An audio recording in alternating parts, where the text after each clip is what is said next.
तो मैं आज आपको बताने जा रही हूँ बैक्टीरिया के बारे में। बैक्टीरिया क्या होता है, इसका स्ट्रक्चर क्या होता है, इसका क्लासिफिकेशन क्या है, इसका रिप्रोडक्शन कैसे होता है। तो बैक्टीरिया जो होते हैं वो माइक्रोस्कोपिक ऑर्गेनिज्म होते हैं, सिंगल सेल ऑर्गेनिज्म होते हैं। मीन्स इनको हम माइक्रोस्कोप के अंदर देख सकते हैं और ये एक कोशिकीय जीव होते हैं। इसके बारे में मैं आपको आगे बताऊंगी। स्ट्रक्चर जब एक्सप्लेन करूंगी उसका पता चल जाएगा कि एक कोशिकीय या सिंगल सेल ऑर्गेनिज्म किसे कहते हैं। ये कहीं भी पाए जा सकते हैं, सॉइल में, ओशन में, ह्यूमन बॉडी में, कहीं भी। और ह्यूमन बॉडी के साथ जो इनका रिलेशनशिप है वो बड़ा कॉम्प्लेक्स होता है। कुछ बैक्टीरिया हमारे लिए बेनिफिशियल होते हैं, कुछ हार्मफुल होते हैं। बेनिफिशियल जैसे कि आपको मिल जाएगा ये दही में, जो हमारे डाइजेशन में हेल्प करते हैं। और हार्मफुल जैसे कुछ बीमारियां पैदा कर देते हैं, जैसे निमोनिया वगैरह हो गया, ट्यूबरकुलोसिस हो गया, ये आदि हार्मफुल होते हैं। अब आते हैं इनके स्ट्रक्चर। देखो कि डेफिनेशन स्ट्रक्चर क्या होता है। बैक्टीरिया जो होते हैं आज इनको हम प्रोकैरियोट्स कहते हैं। प्रोकैरियोट्स मीन्स जिनके अंदर न्यूक्लियस नहीं होता है। और ये सिंगल सेल ऑर्गेनिज्म में इनका स्ट्रक्चर बड़ा सिंपल होता है, न्यूक्लियस नहीं है इसका मतलब ये है। तो जो न्यूक्लियस नहीं होगा तो इनमें जेनेटिक मटेरियल कहाँ होगा। जैसे कि हमें पता है कि जो प्रोकैरियोट्स और यूकैरियोट में डिफरेंस है वो न्यूक्लियस का ही डिफरेंस होता है। यू मीन्स ट्रू, जो न्यूक्लियस में मेंटेन तक होता है, अंदर होता है। और प्रो मीन्स फॉल्स, जिसके अंदर न्यूक्लियस नहीं होता है। तो न्यूक्लियस का होना और ना होना डिपेंड, जेनेटिक मटेरियल का होना ना होना डिपेंड करता है कि जीव एक कोशिकीय है या बहुकोशिकीय है, या सिंगल सेल है या मल्टी सेलुलर ऑर्गेनिज्म। तो बात कर रहे हैं हम बैक्टीरिया की। उसका स्ट्रक्चर कुछ इस तरह होता है, जो मैंने फिगर बनाया हुआ है नीचे पेज पे।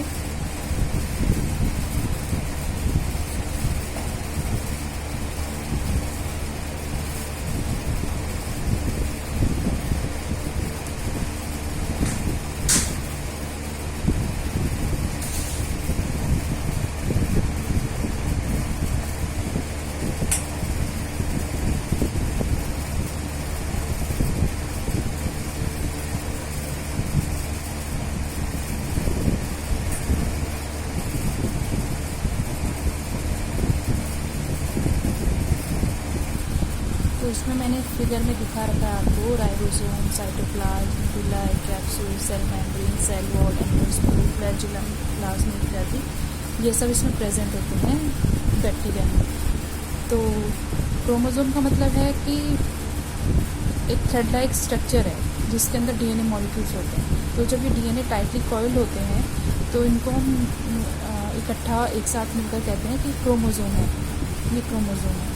तो इसके अंदर ही डीएनए होता है, जो वो टाइटली कॉइल्ड स्ट्रक्चर बन जाता है, उसको क्रोमोसोम कहते हैं। तो उनका क्लासिफिकेशन पे आते हैं हम। इनका क्लासिफिकेशन कैसे होता है, तो बहुत अलग अलग तरीके हैं इसको क्लासीफाई करने के लिए। शेप के अकॉर्डिंग, सेल वॉल के अकॉर्डिंग, जेनेटिक मटेरियल के अकॉर्डिंग। तो एक साइंटिस्ट थे क्रिश्चियन ग्राम, उन्होंने एक टेस्ट किया था 1884 में, जिससे उन्होंने बताया था कि ये ग्राम पॉजिटिव है या ग्राम नेगेटिव है। तो उस पर उन्होंने क्या टेस्ट किया कि उन्होंने एक बैक्टीरिया को स्टेन किया, और जिसने उस स्टेन को एब्जॉर्ब किया वो ग्राम पॉजिटिव कहलाया, और जिसने ना उस स्टेन को एब्जॉर्ब नहीं किया वो ग्राम नेगेटिव कहलाया। तो इस तरह से उन्होंने दो तरीके बताए, ग्राम पॉजिटिव और ग्राम नेगेटिव बैक्टीरिया के। उनको क्लासिफिकेशन के अंदर आता है। अब आते हैं शेप के अकॉर्डिंग उनको कैसे क्लासिफाई करते हैं। तो कुछ 3 तरह की शेप होती हैं बैक्टीरिया की। एक होती है राउंड, उसका एग्जांपल है कोकाई, और एक होती है सिलेंड्रिकल, उसका एग्जांपल है बेसिलाई, और एक होती है स्पाइरल, उसका एग्जांपल है स्पाइरुला। तो ये 3 तरह की शेप के अकॉर्डिंग हम उनको क्लासिफाई करते हैं। फॉर एग्जांपल हम ले लेते हैं, जैसे मिल्क कर्डलिंग का हो गया, लैक्टोबैसिलस एसिडोफिलस, वो बेसिलाई के अंदर आता है। और निमोनिया कॉजिंग जो बैक्टीरिया होता है वो जेनफ कोकाई का होता है, के अंदर आता है। तो कुछ बैक्टीरिया अलग शेप के भी होते हैं, जैसे स्टॉक और स्क्वायर और स्टार। अब आते हैं रिप्रोडक्शन पे। इनमें रिप्रोडक्शन कैसे होता है। तो ये एग्जांपल है एक बैक्टीरिया का कि उसमें रिप्रोडक्शन किस तरह का, दो तरह का रिप्रोडक्शन होता है, बाइनरी फ्यूजन और बडिंग। तो बाइनरी फ्यूजन कैसे होता है? बाइनरी फ्यूजन में होता है कि जो सिंगल बैक्टीरियल सेल कॉल्ड, जिसको हम पेरेंट कहते हैं, वो अपने डीएनए की एक कॉपी बनाता है। जो फिगर में दिखा रहा है आपको, वो अपने डीएनए की एक कॉपी बनाता है और उसको बड़ा करता रहता है, ग्रो करता रहता है, डबल करता है। तो जैसे ये बड़ा हो जाता है, डबल हो जाता है,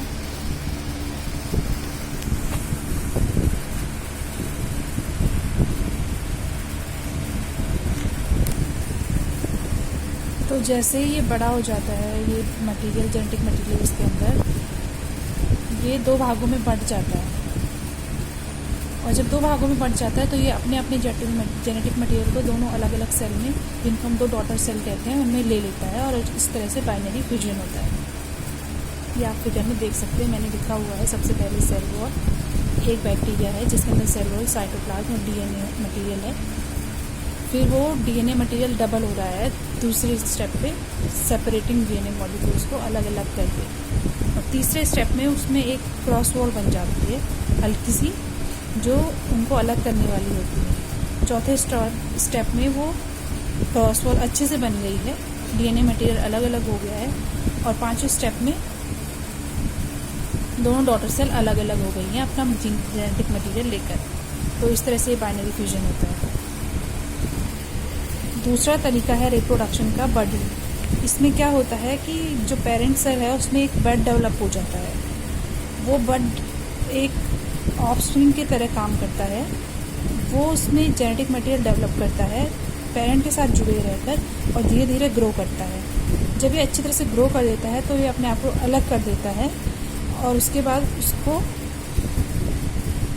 उसका अपना एक जेनेटिक मटेरियल हो जाता है। तो ये फिगर में शो कर रहा है कि किस तरह से बडिंग हो रही है। देखिए पेरेंट सेल में बड है, न्यूक्लियस है, वो डेवलप हुआ टॉप पे और धीरे धीरे उसने अपना जेनेटिक मटेरियल ग्रो किया और बाद में एक अलग डेवलप हो गया एक बड के रूप में।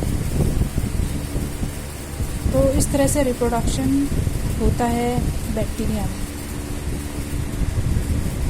तो जो डीएनए मिलता है दोनों में, बाइनरी फ्यूजन और बडिंग में, डॉटर सेल में या ऑफस्प्रिंग में, वो सेम होता है, एक जैसा होता है। तो इस तरह से ये प्रोसेस चलती है कि कैसे बैक्टीरिया का रिप्रोडक्शन होता है, कैसे क्लासिफिकेशन होता है, कैसे उसका स्ट्रक्चर होता है, बैक्टीरिया होता क्या है। ये पॉइंट मैंने आपको बता दिया बड़े ही सिंपल तरीके से फिगर में शो करके भी।